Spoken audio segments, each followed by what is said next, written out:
Alors, dernière vidéo pour la première partie. Laisse-moi rattraper des choses qui m'ont raté.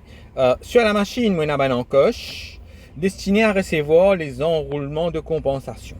Donc, enroulement de compensation, moi, je finis d'expliquer, c'est pour réparer ou bien redresser sa champ magnétique qui est déformée là. Voilà la photo. Donc là, champ magnétique qui est déformé. Moi, je préfère les reste comme ça. Quand on met ça en roulement de compensation là, il pourrait redresser. Voilà, c'est écrit déforme les champs magnétiques des pôles principaux.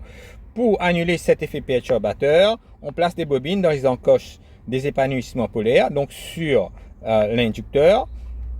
Ça, maintenant, enroulement là, on appelle ça enroulement de compensation. Et qui se fait à ça enroulement de compensation là, c'est réduire la réaction magnétique d'induit ou bien la RMI. C'est pourquoi dans une question physique appliquée, vous trouvez la RMI négligeable. Nous négligeons la RMI, nous fait comment dire pena RMI, qui veut dire pena sa défaut là. L'autre oubli qu'il faut faire, c'est le champ magnétique qui sortit depuis le stator vers le rotor là.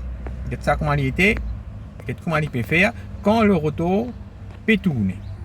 Alors, le rotor et le stator aussi, je peux trouver un champ magnétique qui peut voyer sa petite bout là, dans ce moment là.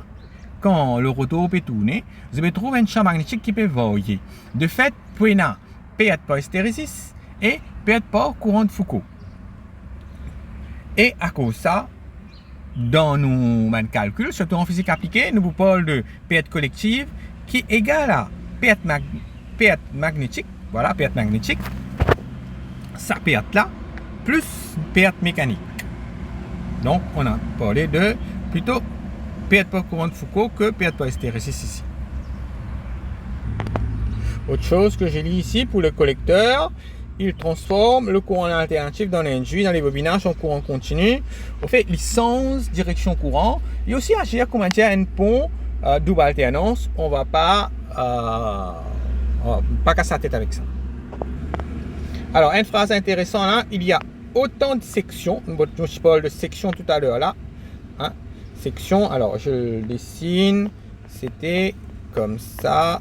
Il y en a plusieurs fils là-dedans. Il y a autant de sections que de lames de collecteur.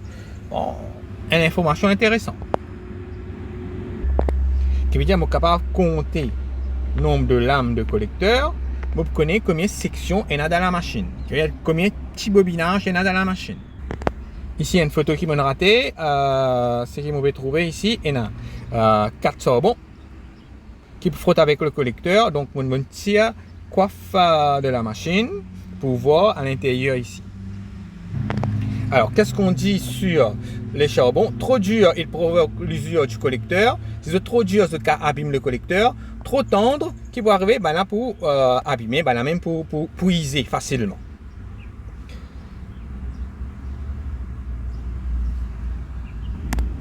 Encore une autre précision là. Si au moment où le balai quitte la lame du collecteur, suivant cet arc n'est pas éteint, si l'arc là pas éteint, qui peut arriver, l'arc se propage de lame en lame et court-circuitant l'ensemble du collecteur et là, pour abîme mon collecteur. Pour remédier à ce problème, on utilise dans les enroulements des enroulements d'aide à la commutation. Donc, on a un enroulement d'aide à la commutation qui pour réduire ça problème de propagation de l'arc électrique. Nous parlons finalement du refroidissement de la machine. Dans la machine, on peut mettre par exemple un ventilateur pour refroidir la machine ou bien il refroidit librement dans l'air, naturellement. Nous avons les autres moyens pour refroidir la machine. Bon, on ne va pas trop s'intéresser là-dessus, mais ça existe. Donc ici, je vois, nous sommes capables de placer un ventilateur. Et pour finir, ça diagramme là est important.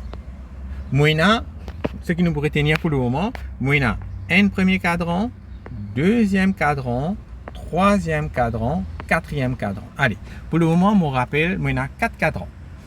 Ça graphique là, moi, j'ai vitesse là-haut, là, moi, j'ai couple en bas. Il n'y a aucun règlement là. Je vais mettre couple là-haut, vitesse en bas.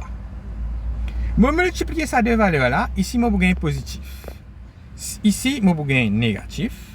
Parce que maintenant, positif, monsieur pas négatif. Hein? Ça, l'axe il peut à côté négatif. Ici, moi, tous les deux l'axe peut à côté négatif, multiplier mon gain positif.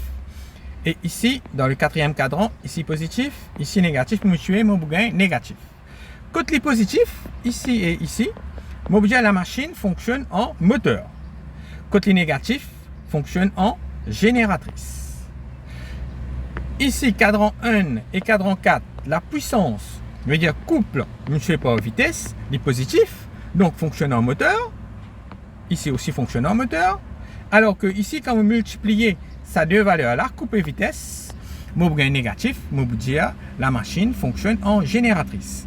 Je me rappelle, c'est ça pour le moment. Quand nous faisons faire Tiristo, nous pouvons travailler en entier. Nous avons une question, là, 4 cadrans. Question importante, gagner à l'examen souvent. Et enfin, nous sommes capables de lire la plaque signalétique, un moteur à courant continu. Alors, qu'est-ce que j'ai ici? Moteur à courant continu. Le type, oui, ça m'a besoin de choisir dans mon document constructeur. Le poids, car pose-moi question sur le poids. La classe d'insolation, ou bien la classe d'isolation.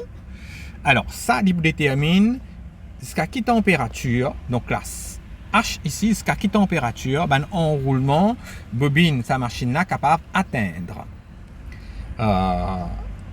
Alors, pose-moi question 10, qui classe l'y était? Hein? Qui classe isolation l'y était? Ça, c'est sur indice de protection. Nous pouvons avoir un document constructeur qui peut expliquer nous, qui veut dire 2, 3, S. Nous avons pour interpréter ça. Dans nos questions. Rated torque, ça veut dire le couple nominal. M, il met M nominal ici. M pour moment. Donc, le couple nominal, c'est 810 Nm. Couple mesuré en Nm. Température maximum qui nous a atteint. Température ambiante maximum, 40 degrés. La machine, nominal rating, qui veut dire une valeur nominale. La puissance, c'est 36.3. La vitesse nominale, 11,50 tours par minute. Là, vous avez besoin qu'on interprète ça pour l'induit ou bien armature. La tension nominale, 440 volts. Le courant nominal, 95,5 ampères. Donc, normalement, à l'induit, le courant reste plus fort et à l'inducteur, le courant reste plus faible. Donc, maintenant, si vous regardez bien ici, il écrit, si vous trouvez bien, excitation ou bien field. Donc, ça, c'est pour l'inducteur. Tension nominale, 360. Et le courant nominal, 3 ampères. Donc, je m'arrête là. Non, sinon, il y a encore une valeur là. Le type de service, service S1, capable de poser question là-dedans aussi. Ça, plus tard, nous pouvons get. Je m'arrête là pour la vidéo. Voilà.